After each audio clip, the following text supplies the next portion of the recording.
than whether they think they are talented.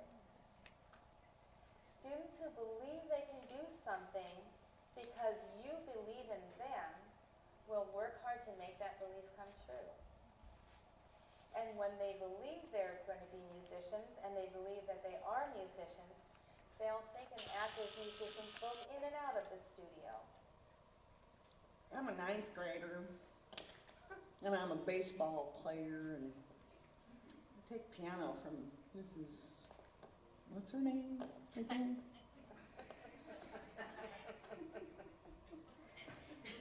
Technique number 2. Encourage students to see and describe themselves as musicians. Talk about that special gift we have that others can't imagine.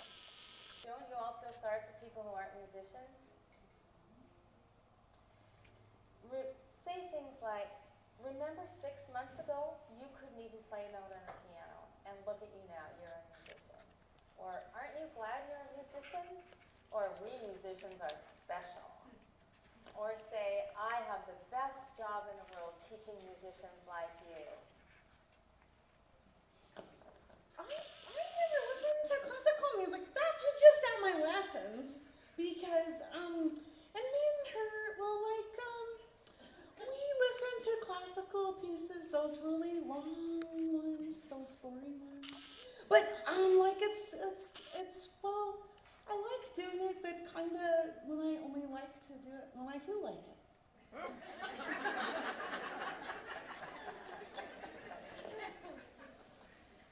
Technique number 3, incorporate music into their daily lives. I'll never forget the first time I went to my husband's rugby game. Have any of you been to a live rugby game? It was nothing but mud, blood, and guts. You know what I mean. If you've been to one, you know what I mean. I just couldn't believe it. I mean, what the heck were those guys doing? They were sticking their heads up each other's butts in a scrum or something. I had no idea what that was. One rugby game was plenty for me. And I'll never forget the first time I took my tone-deaf husband to a classical music concert. And he sat there, he's got good hearing, he heard it all. Ross knows him. He has no clue what's going on, and he was quickly bored. So now my husband and I do our own things. I go to the classical music concerts, and he goes to the rugby games. And we both love what we know and understand. So a lot of times people will say, well, I don't know much, but I know what I like. Well, what they're probably saying is, I like what I know. And the more your students know about music and are surrounded by it, the more they'll love it. So you guys all know that song, to know music is to love, love, love music. See? Learning music is just like learning a language. So if you only learn French 1 hour at your teacher's studio once a month, or once a week, it's going to go really slowly. Oh, there it goes. The mic. Their teacher's studio, that's all they're going to hear is their own self playing badly, and maybe their teacher. Once a week, it's going to be slow and stilted. But just like learning a language, if I wanted to learn French, where would be the best place to go? France. So you get to go to France, you're surrounded by music. I mean, you're surrounded by French. It becomes part of you, and you get to eat all those pastries and drink the wine, too. Which helps me in learning music, too, I don't know. But speaking French in France would become second nature to you, and it would be something that you love because you're surrounded by it. But if you only get it once a week, it's never going to become part of who you are. So I have some ideas about how to make listening to classical music part of your students' daily lives. Suggest they turn their clock radio on to wake up to classical music like I do. It's a perfect thing to start your morning. Or listen when they go to bed at night. Although I have to say that backfired on me. When my kids were little, I would put them to bed, they would lie in bed, I would rub their back, turn out the lights, play classical CDs, and I thought, isn't this a parenting moment? Now they're in college and they say every time that that they listen to classical music and makes them fall asleep. I tell you, the best laid plans. Have the parents put the radio onto classical music. They say, oh, I don't have time to listen. Well, how long did it take you to come in the car to lesson? Put the radio onto classical music. There's even a new thing now called Pandora radio, where so a lot of you knew about it. You put what you like in, and then they'll play other things that are related. And there's all these really cool things. If you don't think they're really going to do it, assign them one piece a week. This is what I do with my students a lot of the year. I'll say, I don't care where you hear it, a CD, on the radio, go to a concert, whatever. I want you to write down one piece a week that you hear, write the composer, and write the piece. And then for 1 minute at the lesson, I'll talk about that piece.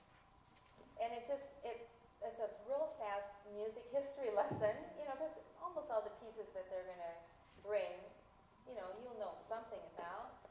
And then it gets music in their daily lives. They can download pieces on their iPod and smartphones. I mean, these kids have everything nowadays. There's no excuse for not listening to classical music. And they can stream radio stations on their computer, so they can be working on the computer. They can still be listening to King FM. How many of you use YouTube in your teaching now? Hasn't that been great? It's really wonderful. So ways you can use YouTube is you can say to your students, well, I have 5 ideas for pieces for you. Why don't you go home and listen to my YouTube and tell me the one you want to hear? And especially for you pianists, you'll hear most of them. Most of them will be on YouTube. Or if they have a piece they're playing and you can say, go home and listen to it on YouTube. And I'll say, like if it's a long-term piece, I want you to listen to a different person every week. And write down, so sometimes they'll get to know names of famous people that are playing. Or else they can, a lot of times they say, oh, but the people who play are awful. I said, that's great. Tell me what you thought was awful about it. Either way, they can get good ideas and bad ideas from listening to YouTube. Last week was spring break. My son came home from college and he just stood in the middle of the kitchen and said, Mom, you're just not using technology the way you should. Oh, gosh. Well, what do you think you're here for? So he told me the hot new things, in case you want to know. So this is cutting-edge 20-year-old computer stuff. He has this game. It's called Eternal Sonata, and it's a fighting game of all composers, Chopin. But he loves that. He said that's a really cool game. It's an Xbox. He said Rock Band 3 now. You guys are hearing it here first. It's coming out with keyboards, and you can sing harmony. And there's a new one called Rise of the Six Strings, which has real strings on a guitar. So these kids are so plugged in. You might as well try to go along with it and use it. And look who's coming here now.